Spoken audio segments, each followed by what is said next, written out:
नमस्ते। सभी को शारदीय नवरात्रों की बहुत बहुत शुभकामनाएं और बधाई। हमारे सभी भारतीय त्यौहार ऋतु परिवर्तन से और साइंटिफिक लॉजिक से जुड़े हुए होते हैं।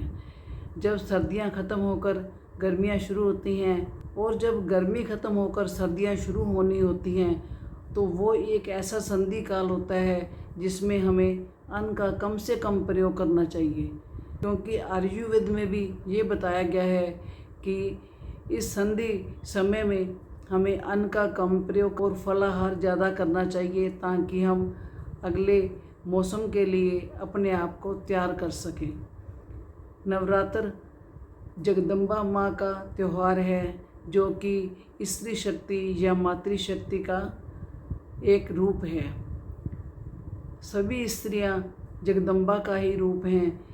जिस प्रकार वो 9 महीने तक अपने गर्भ में एक बच्चे को धारण करती हैं और तरह तरह के दुख सहती हैं और 9 दिन का समय मानकर ही अपनी प्रसव वेदना को झेल जाती हैं और एक नए जीव को जन्म देती हैं।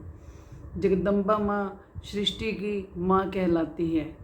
उसे अष्टभुजा भी कहा जाता है कि वो 8 भुजाओं वाली हैं, परंतु मैं मानती हूँ कि हर स्त्री अष्टभुजी देवी है। एक स्त्री जब खाना बना रही होती है तो उसी समय वह अपने पति के लिए टिफ़िन तैयार कर रही होती है, अपने बच्चे को स्कूल के लिए तैयार कर रही होती है। एक तरफ उसका ध्यान वॉशिंग मशीन की ओर होता है कि अभी कपड़े धुल जाएंगे और उन्हें मैंने सूखने के लिए डालना है। कान में उसके ईयर प्लग लगा है और ऑफिस से आने वाली कॉल को भी वो अटेंड करती है। इसी प्रकार वो एक समय में अनेकों काम करती है और एक स्त्री में ही वो सहन शक्ति है जिसे हम पृथ्वी जैसी सहन शक्ति कह सकते हैं।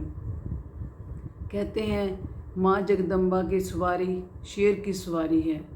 शेर की सवारी इसीलिए कहा जाता है कि कठिन से कठिन परिस्थितियाँ आने पर भी स्त्रियाँ जल्दी से घबराती नहीं और उन्हें अपने कंट्रोल में कर लेती है। इसका मैं जीवंत उदाहरण अपना ही देना चाहूँगी कि 2 वर्ष पूर्व मेरे पति को हार्ट अटैक आया। उन्हें हॉस्पिटल ले जाया गया तो डॉक्टर्स ने बताया कि आपकी एक मेन आर्टरी 100% ब्लॉक है और बाकी 2 आर्टरीज भी 90% से ज़्यादा ब्लॉक हैं। आपका स्टंट नहीं डाला जा सकता और आपकी बाईपास सर्जरी होगी। तो परिवार में सलाह की गई कि हम इन्हें गुड़गांव मेदांता हॉस्पिटल ले जाएं ताकि वहाँ बड़ी ज़्यादा फैसिलिटीज़ हैं, किसी प्रकार की परेशानी का सामना ना कर सके।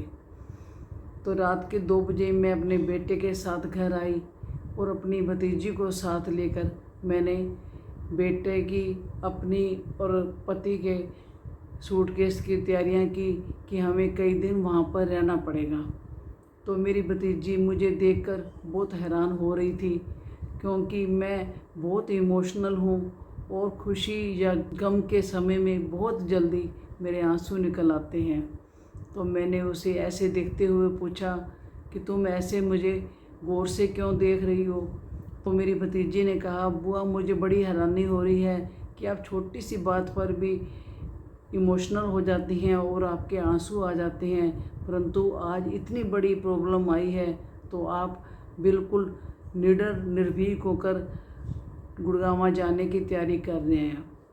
तो मैंने कहा अगर इस समय मैं डामाडोल होती हूँ तो बेटे को और पति को संबल कौन देगा?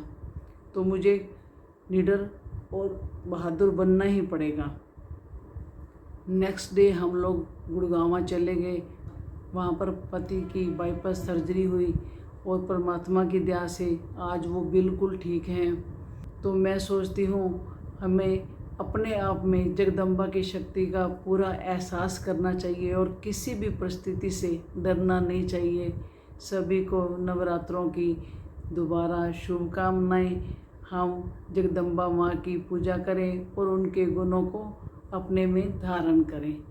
धन्यवाद।